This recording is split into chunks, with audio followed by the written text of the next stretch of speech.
Hey, what's going on out there? I'd like to welcome every single one of you to Water Your Soil. So in this video, I'm going to talk about my 3rd year anniversary with the Chase Freedom Flex card. Now, for some of you, you're new to this channel, so you really don't know my history when it comes to the Chase Freedom Flex card. And for those of you who have been subscribed to this channel for a while, you definitely know my history when it comes to the Chase Freedom Flex.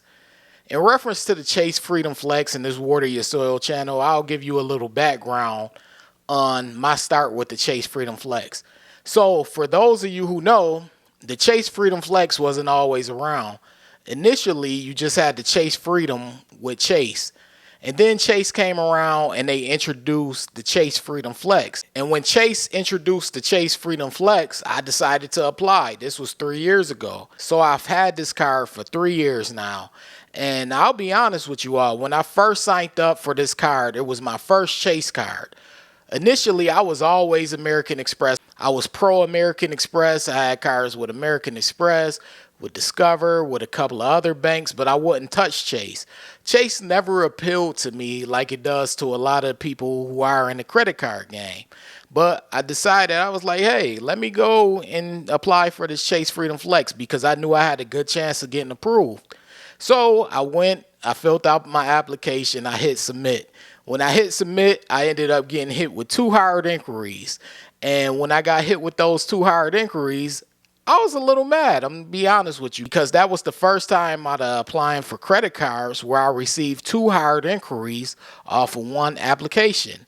Now, I was approved for the card like I suspected I would be, but I wasn't a fan of the credit limit that I received, and I also wasn't a fan of the 2 hard inquiries. So I would say I started off with Chase on a bad note. It wasn't a positive. I really wasn't feeling it, you know?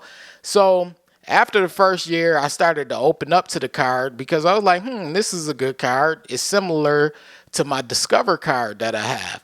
Now, I prefer the Discover card over my Chase Freedom Flex, but I'll tell you why this card isn't as bad as I assumed when I first got the card. So I was able to get my intro bonus. I did get my intro bonus, and I was able to use the card and get what I needed out of the card. You know, I used the card not just for the credit limit because I really wasn't too concerned with the credit limit, although it did rub me the wrong way with the amount that they gave me for a credit limit. But my initial reason for signing up for the card wasn't the credit limit. I wanted to add more cards to my credit report.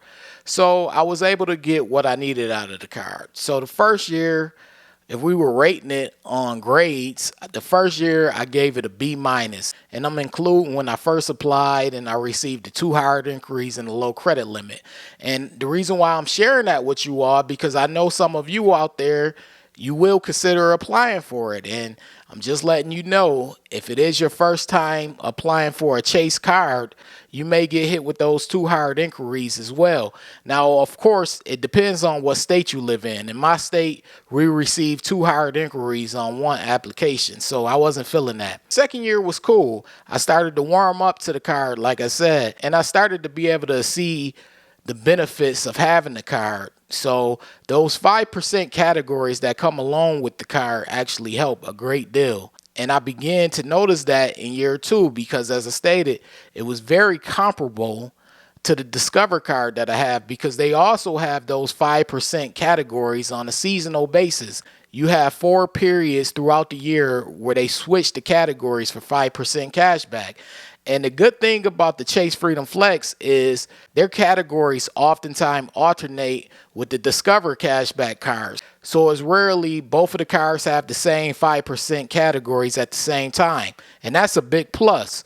So heading into year 3, you may ask, what's the big benefit of having this card? And I would say if you are considering signing up for a Chase card, this is a card that I would recommend to you. And there are a lot of reasons. If you could deal with the 2 hard inquiries that you might receive, like I said, it's not guaranteed. It depends on what state you live in. But If you're fine with that, and I can't really say what your credit limit will be, whether it would be decent, high, or low, whatever, because as I always tell people on this channel, credit cards and credit limits are case by case. It depends on a lot of things: your credit report, your credit score, your credit history, what your credit report currently looks like, your credit card history. It's just a lot of things that go into that. So I can't really talk about that, but if you are looking to add a no annual fee card with good 5% categories, then this is one that you will consider. Now, do I put it over my Discover Cashback card? No, I do not. But it is very similar. I keep saying it for a reason. One of the main reasons why I put Discover over the Chase Freedom Flex is with Discover, I didn't receive too hard inquiries for applying, even though that was years ago. But they also have something where you could apply for a credit limit increase without receiving a higher inquiry. And that's a plus that this card really doesn't have. So other than that, this is very similar to that card, and I think this is a good cashback card. I put it right behind that Discover cashback card. But if you're looking for a card other than that Discover cashback one, you may want to consider the Chase Freedom Flex. It has worked out well for me, like I said, with those alternating 5% categories, and I haven't thought about canceling the card going into year 3, and that's a good thing. If you're new here, I don't cancel cards, but that doesn't mean sometimes I don't think about it, especially when the benefits and the results are not favorable. But this card has been good to me. I recommend it. I usually don't recommend all of the credit cards that I have, but I do recommend this one. So if you're considering getting the Chase Freedom Flex, those 5% categories can come into clutch for you. Not only do they have the 5% categories, they also have offers that they give you every month that you could click on, and you could either receive 5% cash back, 10%, or some other kind of deal with their offers. So it's not just the categories that you have the ability to receive money back on.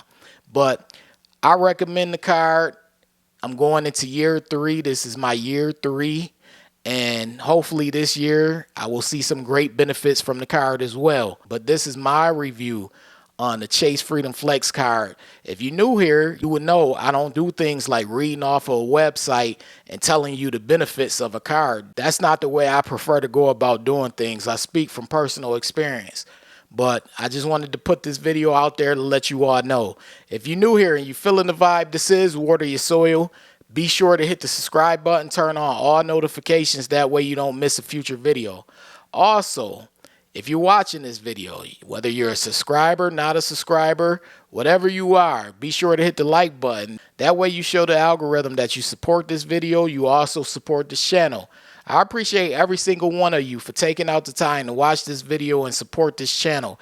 This is Water Your Soil. I really do appreciate you. And I'm on. Wait. Before you leave, be sure to check out the description box below. That way you can have all the credit resources from Water Your Soil. Also, be sure to hit the subscribe button, the like button as well, all right? In the description box below, I always tell people, check out the description box below for extra resources from Water Your Soil. Part of the description box also showcases my book that I have. I have a book. It's been out for a while now. It's been out for years. It's titled Strategies to Master Credit.